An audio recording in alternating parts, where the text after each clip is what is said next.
Amazon castrates James Bond. They took, and you guys have seen this. I want to get your commentary, but we have seen the repurposed posters. Thank you for joining us, Steph. Hi. Hey, how's it going? Okay. Hello. Steph. You saw this. I'm going to zoom in on these. These are all the classic poses from these movies. Dr. No, what's missing? The gun. In The Man with the Golden Gun, he's not holding a gun. This showed up on Amazon, the company that's now going to bring back Bond via Denis Villeneuve. What hope do we even have? Well, the 007 logo itself is a gun. Right. Look at it. Look at it. These are all the... I'm sorry. No, but look at these great please. poses. Look, License to Kill. He's got his hands in his pocket. Goldeneye, he has his arms crossed, while in Tomorrow Never Dies, he has his arms crossed. But in World, what is that? World Is Not Enough, his hands are together. I mean, these are incredible posters, and these poses are amazing. I mean, they've had the guns removed from every one of them. The real question is, look, is our culture infantilized so far or so much that we can't tell the difference between a secret agent doing his job and a school shooter? Right. Are they trying to draw some comparison that all guns are bad, where a secret agent, what's he supposed to use? To quote Aliens, harsh language? Yeah, exactly. Well, they don't want any guns. Yeah, Hollywood has become the virtue police. You know, it's the nanny state. It's them thinking that they know better than us, and that rather than us learning lessons of life, of the harshness of life, they're just going to shield us from anything that's dangerous or anything that's offensive. Yeah. And they ended up replacing these with just like screen captures from the different movies, but then those also don't have any firearms in them. Well, and to your question, Chris, how much is Denis Villeneuve going to be influenced by the marketing department at Amazon? A lot. And let me tell you, that's the problem. We need straight men in the marketing department working on Bond. I'm sorry. The problem is it's too much of an influx of a certain kind of person that is hired in marketing departments. We need to look, if you're going to market this, you probably need some men working on it. Chris, this is why they paid off Barbara Broccoli, because she was blocking it and they paid her $1 billion to fuck off. So now they can do all the things they wanted to do. Also, the Bond franchise, it debuted actually October 5th. Yesterday was the anniversary. It's James Bond Day. It debuted in the UK in 1962. Mm-hmm. And Bond, the artwork, has always, since its inception, had Bond with a firearm of some kind. And the poses, the posters in the 60s were painted by Robert McGuinness, who was one of the great poster artists of the time, the girl, the guns, everything that the Bond franchise celebrated, and they're trying to move away from that. For what reason? Can you imagine the opening sequence when he walks into the circle and he doesn't shoot a gun at that point? What are they going to replace it with? A water gun or a Nerf gun. I feel like they're baby proofing James Bond. Yeah. You know, they're like treating James Bond, handling James Bond with kids' gloves. Basically, they're baby proofing him, which is pretty ridiculous. Like, he's a secret agent, he's masculine, he's straight, you know, he's sophisticated, and in this way they're sort of taking something away from him, essentially baby proofing him, neutering him. It's really ridiculous. I saw this tweet the other day when I was talking about it from I can't remember who it was from, but they said that this is for Amazon, and they're taking away James Bond guns in the posters. But it's kind of weird because when you compare it to all of the movies that have come out, like G20, Ballerina, all of those movies are now on Amazon Prime, and the women still have their guns. Yeah, it's a toxic white male. It's literally everything they hate. It's a white devil, you might say. Depending on who you ask. By the way, she's holding 2 guns. She's double fisting it. By the way, within a few days of this being noticed, they reversed it. So here it is. Here is Sean Connery back with the gun. Amazon have discreetly reversed their decision and restored the original James Bond. By the way, artwork this is a with the this is a guns fake intact. news. It's not. This is, if you actually, there's no source to this whatsoever. And if you actually go to Amazon, it's like I said, screen captures now of the movies, but without guns. Yes. So they have not reversed Is it. it? This is, yeah. Yeah, it's screen Find me a capture. news story. Get me I need better info on this. Find me the news story. I know this broke on Deadline or something. But let's look into this. But this is ridiculous. And what it does is it shows a complete misunderstanding of Bond. And with all due respect to women in the workplace, there are certain places you just need a male environment, especially when you're marketing to men. This attitude is what killed Star Wars. It's what killed franchises like your beloved Star Trek, Rob. And I'm just annoyed at it that certain types of jobs in Hollywood are dominated, and I'm sorry, it'll come off as sexist, of women and men that are not straight. And they work certain jobs, and it reflects in the work they produce. You need at least one guy in that department with eyes on this to say, that's stupid, put in the guns. Now, to be fair, I'll say this. I made a movie years ago called My Big Fat Independent Movie. It was rated by the MPAA. Rob, I know you've gone through this process. They look at your marketing materials. That is the poster and trailer. Okay, the movie was R-rated. There's swearing and there's guns and raunchy humor. In our poster and our website, there was something the MPAA had a long conversation with them, and this decision came after Columbine. You cannot have a movie poster or artwork representing the film with the gun being pointed at the viewer. That's right. That's what I was told back. This is like 2005. So I don't know if it's part of that. It's an overcorrection. There, let me put you full screen. Here, share my screen. I have them pulled up. Whatever, it's not. You get the idea. No, my screen. Just Share my screen screen. captures now. Sorry about that. There they are. Yeah. That's Those are what the posters. So Yeah, they've they switched have- them to just screen captures. Yeah, they're just action shots. So they just But- replaced. But nothing. Hey, look, the was November done. Man, that has a gun in it, but that's not James Bond. Yeah. Well, it says this is from Deadline. So I gotta So at the very bottom of the Deadline article that I put in the private chat, it says at the time of writing, the Bond thumbnails on the Prime Video UK now contain action shots themselves, though they still do not picture the super spy brandishing a firearm. Yeah, Variety says Okay, the same so, thing at all the right. bottom, that Yeah, they've so they- softly yeah. changed it to screen captures, but they don't have firearms in the new screen captures. Yeah, like so we they just saw. removed the altered images, replacing Yeah. them with screenshots. Yes. Yeah. what Yeah, that's this what she said. is, it's putting these guardrails on content that is utterly ridiculous. To do next, there's a classic shot. I remember one of the first stills I saw from Star Wars is Harrison Ford with Chewbacca. What does he have? His blaster. Is that going to be? You ever going to see that? No, man, it's a laser gun. It's not real.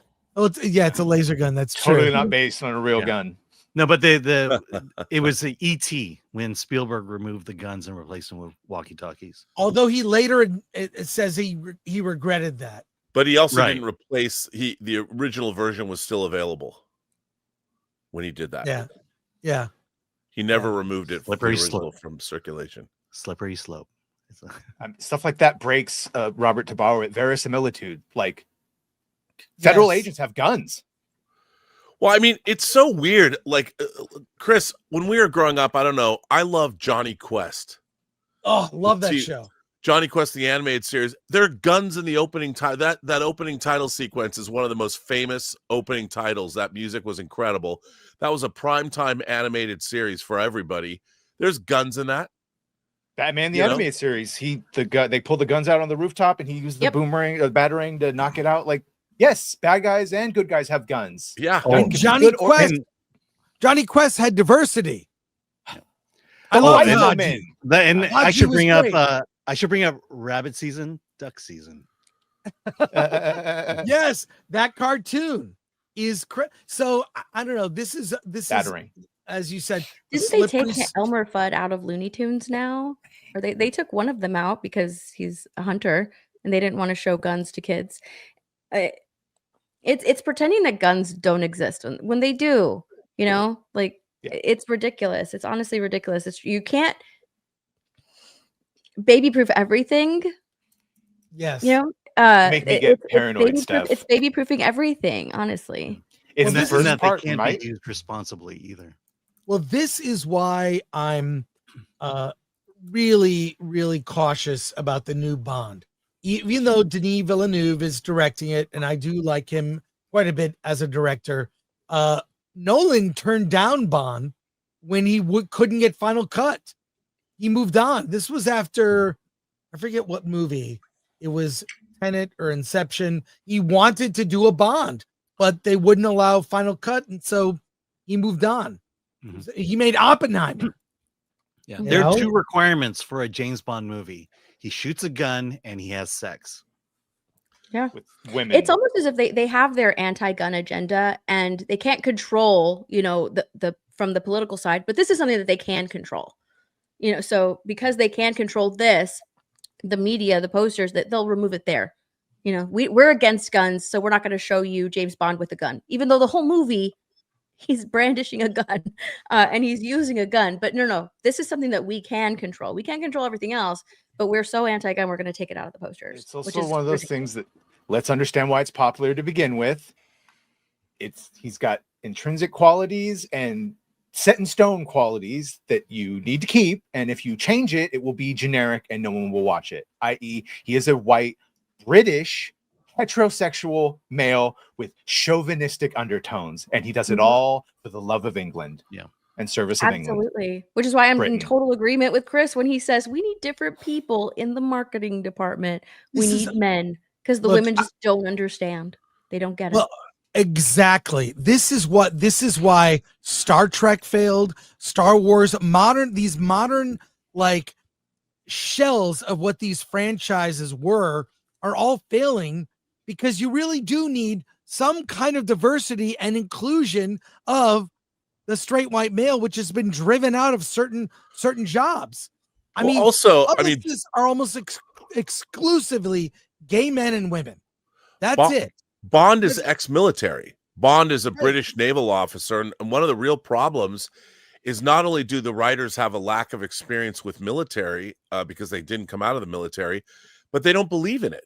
No, Yeah. You know, half of these writers will tell you about how Britain was one of the great colonizers of the world, and that James Bond represents a monarchy which is outdated. That's just going to, you know, it's the colonizing of the planet. And if you have people that don't believe in the same thing, Star Trek, there's no military discipline in modern Star Trek, which takes away from the believability of it.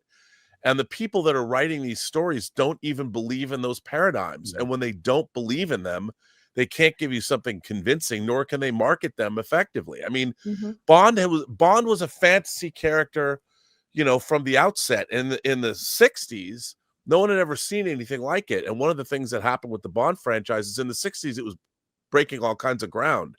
And you basically had the military, everybody that came back from World War II, set up the American middle class in the 50s. And you had a bunch of men that were kind of stuck at home with their kids being fathers, and they hadn't traveled. And the Bond franchise showed this male figure who women loved, and every man wanted to be him and every woman wanted to be with him. And it gave you this fantasy context, which is what Star Wars gives us now. But back then it was something everybody loved. And somehow that is an outmoded thing to want. And to your point about them not liking the military and not having the experience, they're doing what the James Bond First Light video game is doing, where he's not going to be Bond yet. He's going to be a naval commander. So it's going to be super important to understand and respect the military, because it's probably a large portion of that first movie.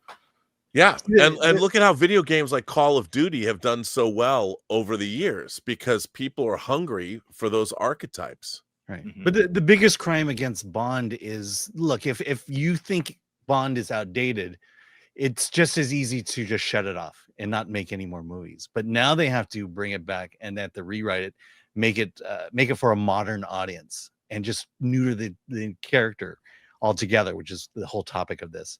I believe that's what they were doing with Disney's these live actions, is that they were correcting all the misogyny and white supremacy of Walt Disney, and then trying to fix it, so to speak, for a modern audience. Yeah. And I feel like that's what they're doing here. Well, it's like that. We're going to talk about this article on Wednesday and go deeper on this Bond story. The humiliation and vilification of men is a big problem for movies and TV. It has resulted in fewer hits at the box office, tepid box office for modern films, and it's something Hollywood has to get over itself. The Force is not female. When that thing, The Force is Female, came out, I thought it was stupid. I never thought of the Force as male or female. The Force is the Force, and anyone can tap into it. And by affiliating the Force with a gender, that was the one of the first mistakes in a series of mistakes that has killed these modern franchises. It's our topic on Wednesday. Final thoughts, and then we got to go to Soups, and I got lots of surprises. It was literally your stream, your trial for Star Wars, where it came out that whole The Force is Female was like one thing event that she showed up for like 3 seconds, put the shirt on, took the picture, and then bounced, and it has become the dominating narrative. Yeah. Well, it exposed it, because I think that was exactly right. When you look at the people she hired to make Star Wars, who didn't really know Star Wars. I mean, and Trek, you can speak to Trek better than I can, Rob. We have our funeral coming up in a couple weeks. I don't know. I'm baffled by these bad decisions. Baffled. And you can see that they permeate all of this, whether it's Doctor Who, whether it's Star Wars, whether it's Star Trek, whether it's James Bond. And the problem, I don't think anyone, the audience isn't asking for anyone to change these archetypical characters. No. And that's why anime and manga has become so popular, because those stories have stayed true to themselves. Mm-hmm. And that attitude, that's why I showed that Ghostbusters clip at the top of the show. I wanted to show this is what Hollywood used to be like. They catered to audiences. They wanted to present something new and exciting to you. And Ghostbusters at the time of release in 1984 was a weird combo of like a scary movie with an action comedy. Like, what was this, with some of the best comic actors of that era? And Hollywood has lost the plot completely. And this is the fact that there's a bizarre lack of self-awareness. That's what it stems from. Where is the self-awareness? Where is the looking in the mirror going, we might be turning our audience off? Where's Don't they know? Catering to the audience rather than lecturing to the audience? I always assume a part of them knows in their heart of hearts exactly what they're doing, but they just think they can barrel on through and double down. Yeah, but I think they're controversy averse. And when you allow social media, when you allow the loudmouths on social media to gain a viral story about, James Bond being a misogynist and things like that, nobody wants to take that kind of heat, even though it doesn't represent even a small minority of the audience for that product or for that story. And but again, the studios would rather not have to deal with that kind of controversy, and they'll just bow and bend to the latest thing.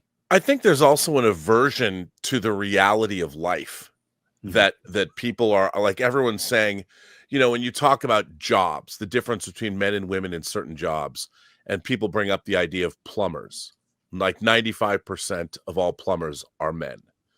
And that's not a sexist issue. It's what do people go into? What do people like? Like, men like machines and gadgets, and women like people. This is just something that's biologically hardwired into us. And it's the same. We have biological realities of while a woman is pregnant, a man must protect. I mean, that goes all the way back to when we came out of the trees and lived in caves. So when you have a character like James Bond, whose very day could be the very last day of his life, where he's going up against megalomaniacs or doing whatever, you know, he's not the same kind of person as, say, Ballerina is. And even though you got to see Ballerina was derived from Ana de Armas, who was great in No Time to Die, probably the best thing in No Time to Die, they're not equal on the battlefield. And there's nothing wrong with saying that. And yet nowadays, it's like we have an aversion to dealing with the reality of life. You know, Ballerina, they told her to fight like a girl. Literally told her to fight like a girl. Actually, that was a plot point of the movie that I really respected. I thought that was really great. They actually, like, how are we supposed to believe she can take down a 6'5" dude? But in that movie, they went into that and made you believe. And that was one of the great things about that movie. Yeah, it dealt with that in a realistic manner. Yeah, I mean, not to get religious right now, but the idea that God created people male and female, and the idea was that men and women cannot survive in this world by themselves or as a collective by themselves, but that they're actually complementary of each other. Yes. And that when you have that bond between a man and a woman, you are complete, you're whole, and you can accomplish great things. There's something beautiful about that. There's something uplifting about that kind of an idea, but it's the exact opposite. You know, it's the idea, you know, the fact that, so maybe things are skewed a little bit from a strength and power standpoint toward men, but it doesn't mean that men can go it alone and wield this kind of power without something balancing them off.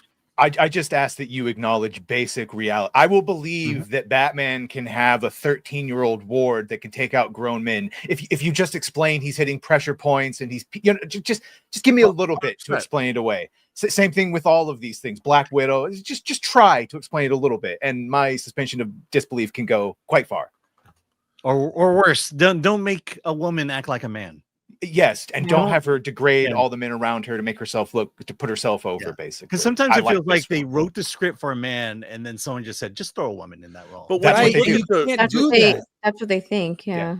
But in real life, it felt like the Red Sparrow, the movie that J-Law was in. You know, the intelligence services have those things. Honeypots are real. Yes. Oh, and we know it, Robert? Ask Eric Swalwell. But I mean, that's the whole thing. It's like you can have both agents on the fields that have different tactics, and there's nothing wrong with that. Yeah, well, I want to popularize this term.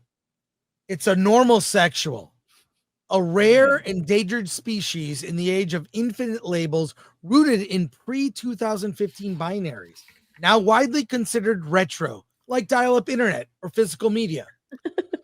And I refer to myself as a normal sexual. So maybe we'll start to, maybe people that don't like normal stuff, we can call them heterophobes. At this point, it's I don't know. I just think please let's leave Bond alone. Well, why change the archetype? Alone. Bond is an archetype, just like, you know, you're no one's going to go back and change the story of Hamlet. You can readapt it, but you've got these archetypes that have existed for literally thousands of years for a reason. You're going to go back and rewrite the Greek myths? Oh, right. That's the thing. If you take the gun and the sex away from James Bond, you know what you have? You have Mission Impossible. You have James Bourne, basically, or whatever, because he's not very sexual. Jason Bourne. Jason Bourne. That is a tactic they do, though, where they just give the girl the male role and the male the girl role. Jurassic Park, like, I guarantee you that Scarlett Johansson character could have been a buff Arnold Schwarzenegger type mercenary, and then the nerdy hot, right? But they just switch it. You wouldn't have to rewrite it. That's what's terrible. You don't even have to rewrite it, exactly. And so there's then you get nothing from you don't get the strong buff dude, and you don't get the hot chick. It's just sort of neutered versions of both, and no one is happy. Well, then if that's when you go back to a movie like Aliens, where femininity and motherhood is where she derives strength from to save her de facto daughter, and she goes up against another mother in the Alien Queen. It wouldn't have worked if Ripley was a dude. And Hicks is strong without being overbearing or misogynist, whatever you want to say. If gender norms weren't even a consideration in that. You know, because you had to go in there. You had to say, yes, the alien is a woman, and we're going to give her feminine properties. What is a woman, Alan? But it was still cool to do that. Mhm. You know, that there's the feminine power gives you a strength that not even men can equal, and it's earned. You know, the power of a mother protecting their young is something that is unique to women, that maybe, I mean, a guy can do it too, but not that personally.